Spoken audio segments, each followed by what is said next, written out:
Hi friends, welcome to எஸ்மா சமையல். இன்றைக்கி நம்ம வீடியோவில் பார்க்க போகிற ரெசிபி என்னென்னா ஒரு புதுமையான ஸ்நாக் ரெசிபி தாங்க பார்க்க போகிறோம்.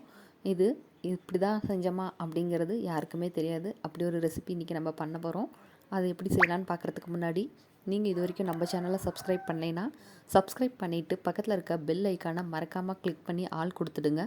அப்போ தான் நாங்கள் போடுற எல்லா வீடியோஸுமே உங்களுக்கு உடனுக்குடனே நோட்டிஃபிகேஷனாக வரும். வாங்க வீடியோக்களை போகலாம்.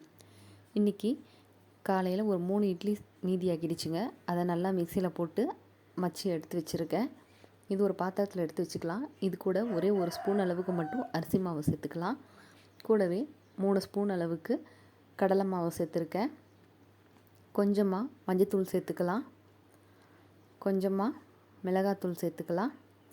தேவையான அளவு உப்பு சேர்த்துக்கலாம். கொஞ்சமாக கருவேப்பிலையை கட் பண்ணி சேர்த்துக்கலாம். கொஞ்சமாக பெருங்காயத்தூள் சேர்த்துக்கலாம். ஒரு பெரிய வெங்காயத்தை ஸ்லைஸ் பண்ணி எடுத்து வச்சுருக்கேன், அதையும் சேர்த்துக்கலாம். இதை இப்போது நல்லா பிசைஞ்சு விடுங்க. இது கூட எந்த தண்ணியும் சேர்த்த தேவையில்லை. வெங்காயத்தில் இருக்கிற தண்ணியே நமக்கு போதுமானதாக இருக்கும். இன்றைக்கி நம்ம செய்ய போகிற இட்லி பக்கோடாவுக்கு இந்த மாதிரி கன்சிஸ்டன்சியில் நம்ம ரெடி பண்ண போகிறோம். இதில் ஒரு ஸ்பூன் அளவுக்கு எண்ணெயை காய்ச்சி ஊற்றிருக்கேங்க, அதையும் பார்த்து சேர்த்துக்கோங்க. இப்போது எண்ணெய் நல்லா காஞ்சதுக்கப்புறமா நம்ம எப்பயும் போல் பக்கடா போடுற மாதிரியே இதில் போட்டு எடுத்துக்கலாம். இது கொஞ்சம் கூட எண்ணெய் குடிக்காதுங்க.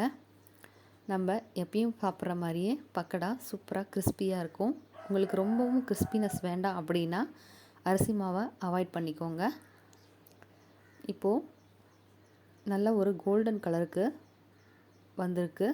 இது இன்னும் கொஞ்சம் நேரம் மட்டும் விட்டுட்டு நம்ம பக்கடா கலர் வந்ததுக்கப்புறமா எடுத்துக்கலாம். இப்போது இந்த கலருக்கு வந்திருக்குல்ல, இந்த கலர் நமக்கு கரெக்டான கலராக இருக்கும். இதுக்கு மேலே விட்டோம்னா தீஞ்சிரும். இதை இப்போது பாத்திரத்தில் மாற்றி எடுத்து வச்சுக்கலாம். கடைசியாக எல்லா பக்கடாவும் பொரிச்சதுக்கப்புறமா கருவேப்பிலை கொத்தியும் தாளிச்சாச்சு. நம்மளோட இட்லி பக்கடா சூப்பராக ரெடி ஆகிருச்சுங்க.